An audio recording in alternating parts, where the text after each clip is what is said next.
15 de marzo de 1944. Cuartel General de Inteligencia Naval Japonesa, Unidad de Comunicaciones de Owada, Japón. El comandante Atsuso Kurihara observaba fijamente la transmisión interceptada, mientras su tercera taza de té amargo se enfriaba sobre el escritorio. Durante las últimas 18 horas, él y su equipo de los mejores criptoanalistas de Japón habían intentado descifrar lo que parecían ser comunicaciones tácticas del Cuerpo de Infantería de Marina estadounidense durante la operación de las Islas Marshall. Antes de continuar, si te apasionan las historias de la Segunda Guerra Mundial, contadas con este nivel de detalle, suscríbete al canal Historias del Frente Mundial y déjanos un like. Nos ayuda muchísimo a seguir compartiendo estas historias. Ahora sí, volvamos a Japón. Los sonidos que llegaban por sus receptores desafiaban cada técnica analítica de su arsenal. No eran ruidos aleatorios. El patrón sugería una comunicación militar estructurada, con un tiempo que precedía a los ataques americanos, una duración consistente con órdenes operativas y un uso de frecuencias que coincidía con los protocolos del Cuerpo de Infantería de Marina. Y sin embargo, el lenguaje mismo permanecía impenetrable, distinto a todo lo que tenían en sus extensos archivos sobre los sistemas de comunicación aliados. Kurihara comandaba una de las operaciones de inteligencia de señales más sofisticadas del mundo. La instalación de Owada, ubicada a 30 kilómetros de Tokio, empleaba a 500 personas que operaban 118 receptores de radio y 20 radiogoniómetros.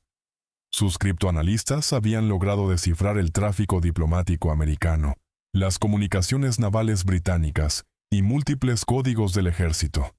Habían penetrado el código púrpura del Departamento de Estado antes de Pearl Harbor, proporcionando a Japón inteligencia crucial durante los primeros años de la guerra.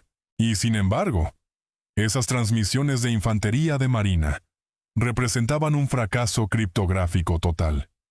3 años dentro de la guerra, después de haber descifrado docenas de códigos aliados, las mejores mentes de Japón no podían descifrar ni siquiera patrones básicos en esas misteriosas comunicaciones.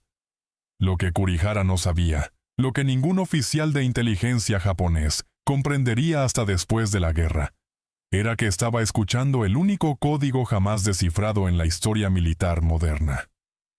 La historia no comienza en el Pacífico, sino en el suroeste americano, donde durante siglos el pueblo navajo había preservado una lengua sin parangón en el mundo entero.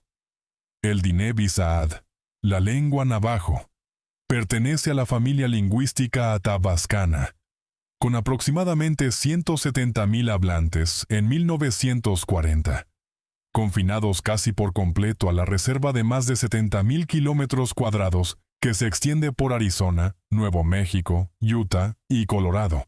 Las características lingüísticas que confundirían a los descifradores japoneses habían evolucionado a lo largo de milenios. El navajo es fundamentalmente una lengua centrada en el verbo, con acciones descritas a través de combinaciones complejas de prefijos que pueden alcanzar millones de variaciones. La lengua emplea 4 tonos distintos: alto, bajo, ascendente y descendente, que alteran completamente el significado de las palabras. Una ligera mala pronunciación no solo cambia una palabra, puede volver incomprensible toda una oración. Su fonología incluye sonidos ausentes en el japonés, el inglés y la mayoría de las lenguas del mundo. Consonantes eyectivas, donde el aire explota usando la glotis. Una fricativa lateral sorda que suena como el viento entre los dientes. Sonorantes glotalizados, vocales nasalizadas. Para los hablantes de japonés, entrenados en una lengua con apenas 5 sonidos vocálicos, escuchar con precisión esos fonemas resultaba prácticamente imposible. Philip Johnston comprendió el potencial militar de esa fortaleza lingüística. Nacido en 1892, hijo de un misionero protestante en la reserva navajo, Johnston creció hablando navajo con fluidez, uno de los menos de 30 no navajos en todo el mundo capaces de afirmar tal cosa. A los 9 años ya traducía los sermones de su padre.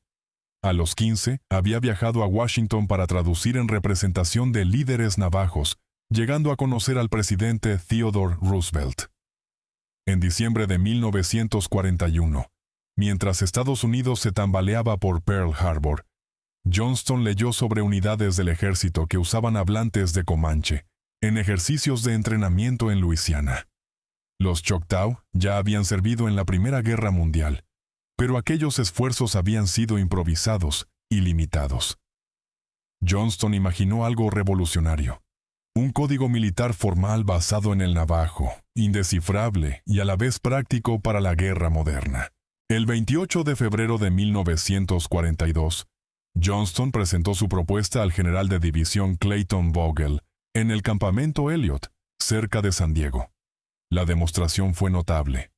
4 navajos de Los Ángeles transmitieron mensajes mientras oficiales de infantería de marina medían el tiempo frente a los procedimientos estándar. Los hablantes navajos completaron la transmisión en 20 segundos, frente a 30 minutos que requería la máquina cifradora M209. El general Vogel autorizó un programa piloto. El 4 de mayo de 1942, 29 reclutas navajos fueron juramentados en Fort Wingate, Nuevo México.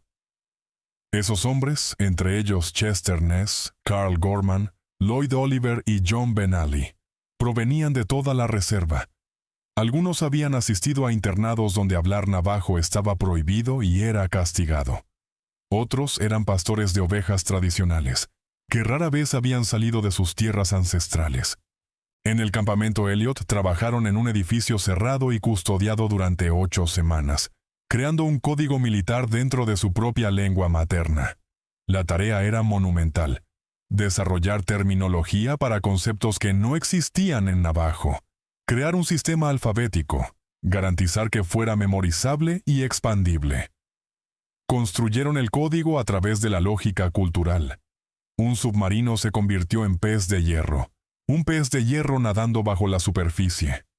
Un acorazado era ballena, la criatura más grande del océano.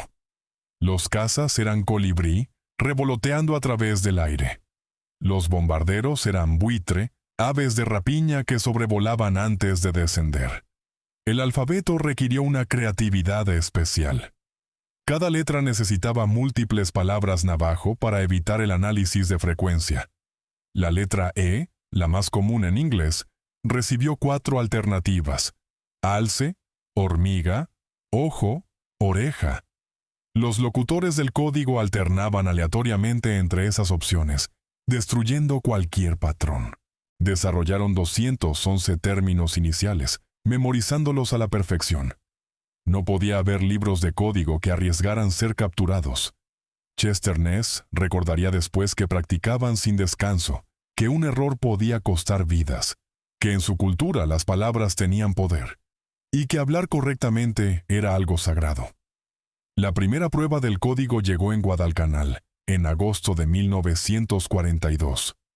15 locutores del código desembarcaron con la primera división de infantería de marina. Los japoneses habían anticipado la invasión, ya que habían descifrado otras comunicaciones aliadas. Pero de pronto, los mensajes tácticos de infantería de marina se volvieron incomprensibles. En el cuartel general de la 8ª Flota japonesa en Rabaul, los oficiales de inteligencia se apresuraron a comprender esas transmisiones. Un teniente educado en Stanford antes de la guerra reportó que los sonidos estaban estructurados como un lenguaje, con patrones consistentes, pero que no coincidían con nada conocido, ni inglés, ni francés, ni holandés, ni español, ni ningún dialecto filipino, ni ningún dialecto chino. Era algo completamente ajeno.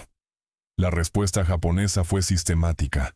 Asignaron a sus mejores criptoanalistas, grabaron cientos de horas en cilindros de cera, aplicaron cada técnica analítica disponible. Consultaron a lingüistas universitarios, incluso a monjes budistas que estudiaban lenguas antiguas. Nada funcionó. El 8 de noviembre de 1942, el locutor del código Chester Ness transmitió coordenadas de artillería que destruyeron un nido de ametralladoras japonés. La transmisión, de apenas 14 segundos, fue interceptada, pero permaneció como ruido sin sentido para los operadores japoneses. En cuestión de minutos, los proyectiles americanos cayeron con precisión sobre el objetivo. Un coronel, oficial de inteligencia del 17º Ejército, escribiría que los americanos habían desplegado un código que derrotaba cada intento, que ya no podían anticipar los ataques, que combatían a ciegas.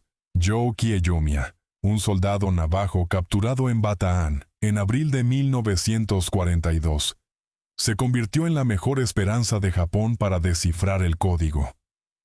Aunque hablaba navajo con fluidez, no tenía conocimiento alguno del código militar que se estaba desarrollando.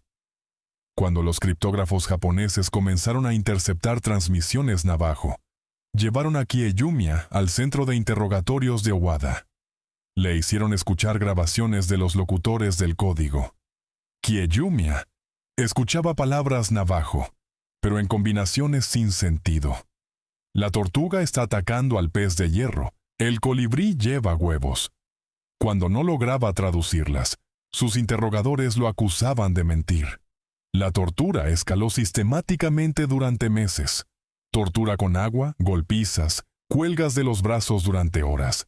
En el invierno de 1943, lo obligaron a permanecer desnudo en la nieve, hasta que sus pies se congelaron contra el suelo. Lo mataron de hambre hasta reducirlo a 41 kilos, ofreciéndole comida a cambio de traducciones. A través de todo eso, Kiyomiya solo podía repetir la verdad. Comprendía las palabras, pero no su significado militar. Un informe de inteligencia japonés de mayo de 1943 documentó su frustración. El prisionero parecía nativo de la lengua misteriosa, pero no lograba comprender los mensajes. La evaluación era, o bien una resistencia extraordinaria, o bien el enemigo usaba un código especializado dentro de la lengua nativa que requería entrenamiento específico. La segunda evaluación era la correcta. Incluso hablantes fluidos de navajo no podían comprenderlo sin entrenamiento. Kiyomiya sobrevivió 3 años y medio de cautiverio. Su incapacidad para ayudar convenció a la inteligencia japonesa de que enfrentaban algo sin precedentes. Para finales de 1943, en gran medida habían abandonado los intentos de descifrar las transmisiones navajo. El éxito en Guadalcanal llevó a una expansión inmediata. El general de división Alexander Van de Grift escribió que los comunicadores navajos habían demostrado ser invaluables, que sus transmisiones eran más rápidas que cualquier dispositivo de codificación y absolutamente seguras. Una escuela formal de locutores del código en Camp Pendleton comenzó a procesar clases cada 8 semanas. Para el final de la guerra, entre 375 y 420 marines navajos habían servido como locutores del código en las 6 divisiones de infantería de marina. El entrenamiento no se parecía a nada visto antes en la historia del cuerpo. Los reclutas practicaban en cabinas insonorizadas mientras los instructores introducían ruidos de campo de batalla. Transmitían usando máscaras antigas mientras corrían hasta el agotamiento.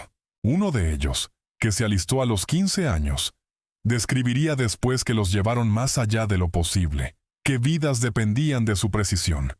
El código evolucionó continuamente. Las nuevas tecnologías requerían nuevo vocabulario. La bomba atómica se convirtió en huevo de metal. Los pilotos kamikaze eran viento de muerte. Cada adición resultaba lógica para los hablantes navajos, pero incomprensible para los ajenos. Para mediados de 1943, la inteligencia japonesa dedicaba recursos sustanciales a descifrar el código. La cuarta sección de la Marina Imperial asignó a 30 criptoanalistas exclusivamente a esas transmisiones. Un capitán probó enfoques innovadores: análisis musical para patrones tonales, comparación con grabaciones de lenguas nativas americanas, consulta con académicos que habían estudiado en América. Desarrollaron equipo especial de grabación para ralentizar las transmisiones sin distorsionar el tono. Crearon representaciones visuales del sonido mediante osciloscopios. Aplicaron análisis estadístico a las frecuencias y patrones sonoros. Un teniente comandante revelaría después que habían identificado ciertos patrones, probables indicativos de llamada, correlación entre la longitud del mensaje y la complejidad de la operación. Pero que sin comprender las palabras, esos hallazgos ofrecían un valor mínimo. Las fuerzas japonesas recibieron órdenes de capturar con vida al personal de comunicaciones de infantería de marina. Se ofrecieron recompensas de 10,000 yenes, 10 años de salario, por el equipo o materiales de los locutores del código. Ocurrieron varias situaciones cercanas, pero ningún locutor del código fue jamás capturado con su equipo intacto. La campaña del Pacífico Central demostró la importancia estratégica de los locutores del código. En Tarawa, en noviembre de 1943, 6 locutores mantuvieron las comunicaciones durante 76 horas de combate brutal. Lloyd Oliver transmitió sin interrupción durante 48 horas, coordinando el fuego naval pese al bombardeo constante. Durante la campaña de las Marianas, 24 locutores del código operaron sin descanso en Saipán. Un teniente comandante japonés había descifrado las comunicaciones convencionales para anticipar la invasión, pero una vez que los infantes de marina desembarcaron, la inteligencia táctica desapareció. Un coronel japonés anotó que los comandantes se sentían abandonados sin la inteligencia de la que dependían. En Peleliu, el locutor del código Jimmy King transmitió durante 6 horas en medio de un contraataque, después de que su compañero fuera asesinado, coordinando la artillería de 3 batallones, enviando 40 mensajes sin un solo error bajo fuego directo. La batalla de Iwo Jima representó la mayor contribución de los locutores del código. El mayor Howard Connor coordinó todo el asalto inicial a través del código navajo. 6 locutores, trabajando en equipos, mantuvieron una comunicación continua durante las críticas primeras 48 horas de la invasión. El general Tadamichi Kuribayashi se había preparado durante 2 años, construyendo una fortaleza subterránea, con casi 18 kilómetros de túneles. Su plan defensivo dependía de interceptar las comunicaciones americanas para desencadenar contraataques. Ese plan fracasó por completo. En 48 horas, los 6 locutores del código enviaron y recibieron más de 800 mensajes sin un solo error.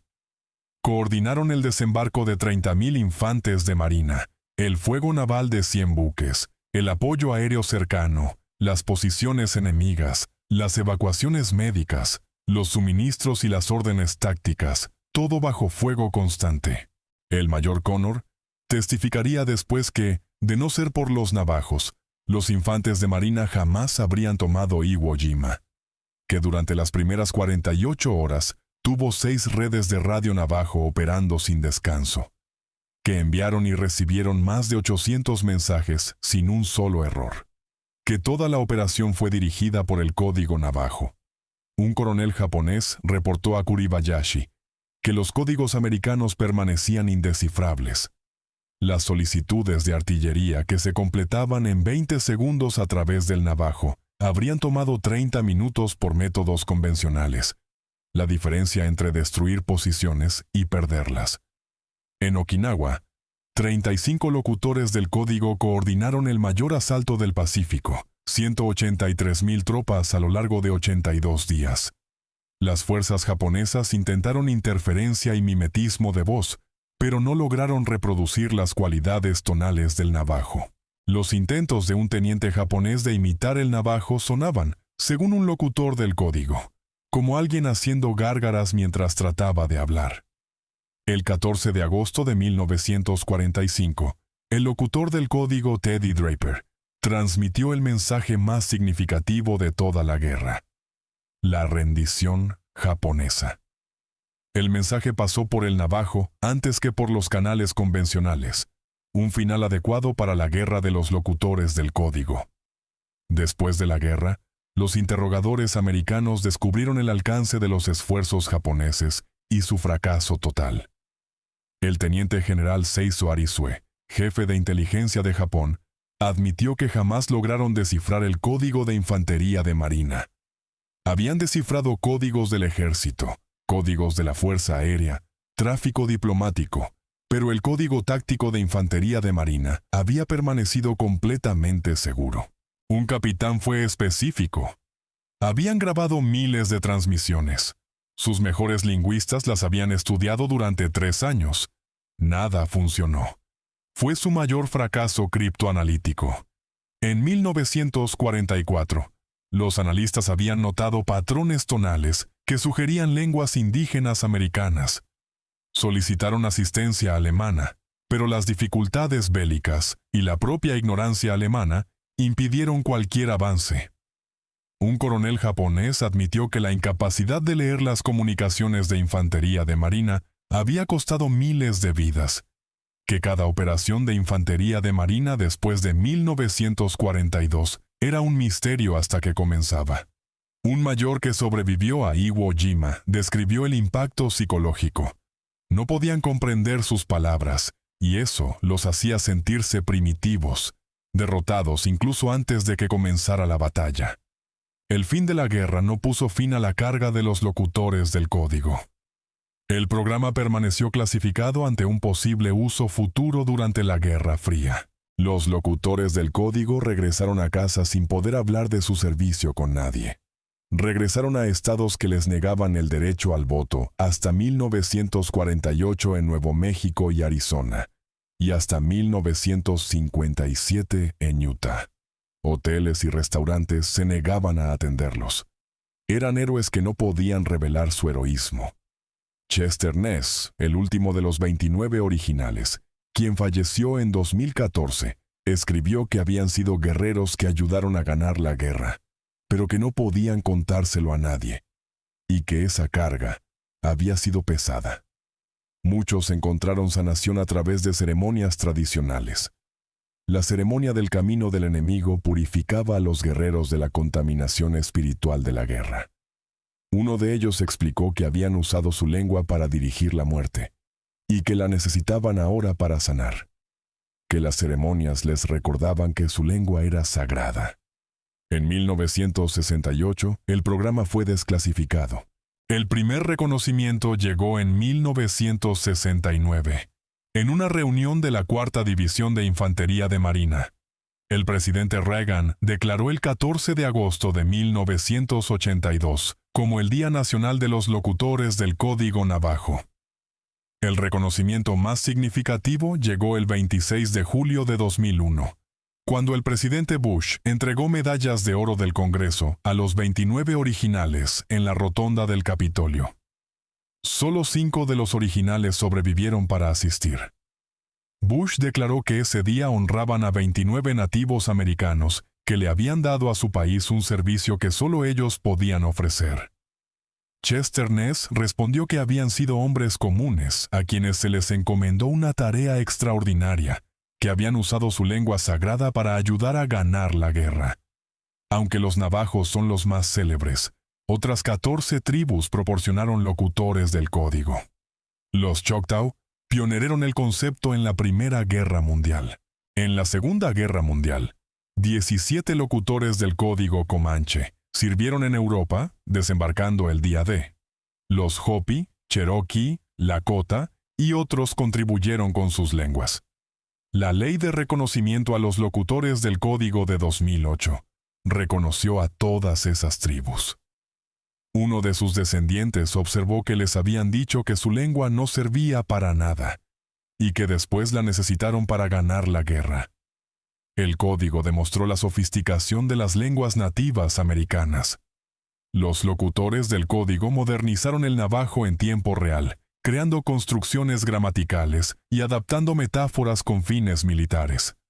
La naturaleza aglutinante de la lengua permitía expresar ideas complejas en una sola palabra. Lo que en inglés requería párrafos enteros, se convertía en breves frases navajo. Un lingüista notó que habían demostrado que las lenguas indígenas no eran primitivas, que el navajo podía expresar cualquier cosa, desde ceremonias hasta la guerra. El código navajo introdujo el concepto de encriptación cultural, una seguridad basada en barreras lingüísticas que ninguna matemática podía superar. Esto influyó en las operaciones de inteligencia de posguerra. El concepto sigue siendo relevante hoy, mientras la computación cuántica amenaza la encriptación matemática tradicional. Un coronel evaluó que habían logrado algo único, un código jamás descifrado, jamás comprometido, que demostraba que la capacidad lingüística humana podía superar la encriptación mecánica. En los años 80, la Academia Japonesa examinó su propio fracaso. Un profesor reveló que 30 criptoanalistas habían trabajado exclusivamente en esas transmisiones durante 2 años, consultando a múltiples universidades. Un capitán reveló que ya sabían que se trataba de una lengua nativa americana hacia finales de 1943, pero no lograban identificar cuál. Un teniente comandante admitió que usar una lengua nativa había sido algo tan simple, tan elegante, que jamás lo habían considerado. En los años 90, el fotógrafo Kenji Kawano documentó a los sobrevivientes de los locutores del código. Sus exposiciones en Tokio e Hiroshima presentaron la historia a audiencias japonesas. El locutor del código, Albert Smith, le dijo a esas audiencias que ambos habían sido guerreros, que su lengua había ayudado a derrotarlos, pero que ahora los ayudaba a comprenderse mutuamente. En 2010, un simposio de la Asociación Japonesa de Estudios de Inteligencia contó con la participación de un almirante japonés, quien afirmó que el código navajo representaba una encriptación perfecta, que habían tenido a los mejores descifradores de Asia, y aún así habían sido completamente derrotados. Chester Ness, el último de los 29 originales, murió el 4 de junio de 2014. Hoy, solo sobreviven 2 locutores del código de los aproximadamente 400 que sirvieron. Uno de ellos declaró, a sus 96 años, que habían demostrado que la fuerza de América venía de su diversidad, que sus distintas lenguas y culturas los hacían más fuertes. La lengua navajo, alguna vez suprimida, hoy es reconocida como estratégicamente importante. El financiamiento federal hace referencia a la historia de los locutores del código. Jóvenes nativos americanos estudian sus lenguas ancestrales con un nuevo orgullo. Una académica observó que los locutores del código transformaron la manera en que los nativos americanos se ven a sí mismos y la manera en que Estados Unidos ve a los pueblos nativos, demostrando que sus lenguas no eran piezas de museo, sino recursos vivos. Los locutores del código navajo lograron la hazaña más notable de la historia militar: crear un código indescifrable que desafió a la inteligencia japonesa durante toda la Segunda Guerra Mundial. Entre 375 y 420 marines navajos sirvieron, transmitiendo decenas de miles de mensajes sin un solo error bajo condiciones de combate. El significado más profundo radica en lo que representaron. Indígenas americanos usaron su lengua nativa, la misma que el gobierno había intentado erradicar, para defender a esa nación. Jóvenes de comunidades marginadas proporcionaron capacidades que ni siquiera los aliados más sofisticados podían igualar. El fracaso japonés no fue solo una derrota táctica, sino una ceguera fundamental. Se habían preparado para la tecnología y los códigos americanos, no para la diversidad americana, lenguas y culturas a las que no tenían acceso. El imperio que proclamaba la superioridad racial fue derrotado, en parte, por esa misma diversidad. La admisión del teniente general Arisue, de que Japón jamás logró descifrar el código usado por los infantes de marina, reconoce el desafío de enfrentar a un oponente, cuya fortaleza provenía de fuentes incomprensibles para ellos. Los locutores del código encarnaron una América que la ideología japonesa no podía asimilar. Demostraron que la mayor fortaleza de Estados Unidos no era su capacidad industrial, sino su diversidad humana. La variedad lingüística se convirtió en ventaja estratégica. La lengua navajo que los internados habían intentado eliminar se convirtió en clave para la victoria en el Pacífico. Hoy, mientras los últimos locutores del código pasan a formar parte de la historia, su legado perdura. La lengua alguna vez prohibida ahora se enseña con orgullo. Los veteranos nativos americanos son reconocidos por haber servido en las tasas más altas per cápita. La idea de que la diversidad fortalece la seguridad es hoy doctrina aceptada. Las voces que hablaban navajo a través de los campos de batalla del Pacífico llevaban un mensaje trascendente. La fuerza de América viene de muchas voces, pueblos y lenguas unidos en un propósito, pero fortalecidos por sus diferencias. Si esta historia te sorprendió tanto como a nosotros al prepararla, ayúdanos a compartirla. Dale like a este video ahora mismo, suscríbete al canal Historias del Frente Mundial y activa la campanita de notificaciones para no perderte ninguna de las historias que compartimos cada semana sobre los hombres, las lenguas y las decisiones que cambiaron el curso de la Segunda Guerra Mundial. Cuéntanos en los comentarios desde qué país nos estás viendo. Y gracias por acompañarnos en esta historia sobre el código que jamás fue descifrado.